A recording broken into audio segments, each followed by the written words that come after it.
Deep sea disturbance. My dad passed on to great loves to me.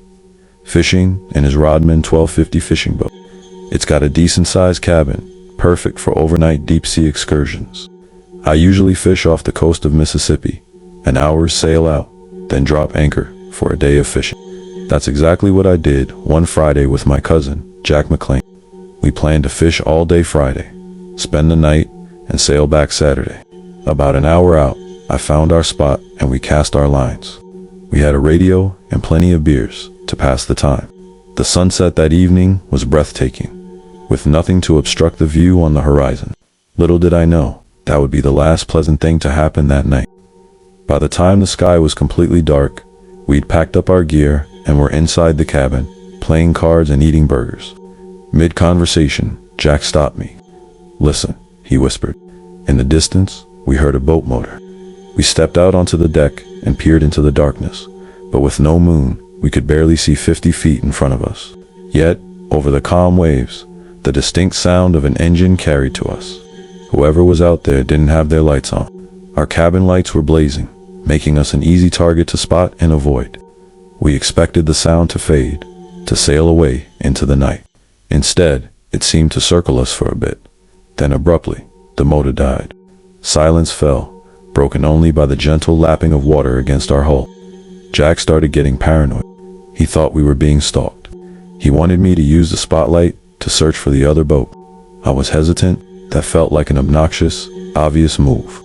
To humor him though, and because I was a little suspicious myself, I started the engine and drove for 5 minutes in the opposite direction of where we'd last heard the motor.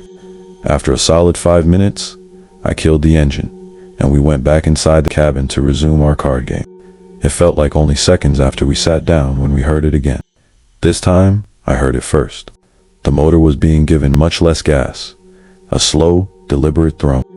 We rushed outside. The instant we did, the sound stopped. This time, I agreed with Jack.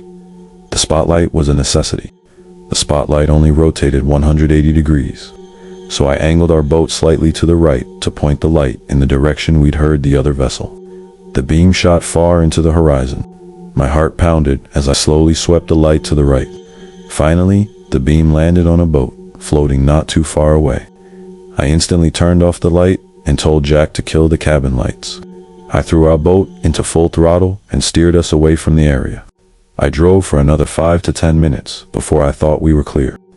We stayed outside for a while, just to be sure we weren't being followed again. When it seemed safe, we went to sleep. However, I awoke to a thumping directly above my head on the cabin roof. I looked over at Jack, sleeping on the couch. I whispered his name a few times to wake him, then pointed up at the ceiling. He looked up, then back at me, his eyes wide, confirming he heard the thumps too. I flung open the cabin door and ran out onto the deck. There were 2 men. One was on the bow of my boat, and the other was on a boat floating directly alongside mine. Jack came running out behind me. Both men slowly raised their hands, claiming they meant no harm. The one on my boat said they were simply almost out of gas and needed help. He claimed he was going to knock on my cabin door to ask for assistance. But in my head, I was thinking, why was he on the bow of my boat?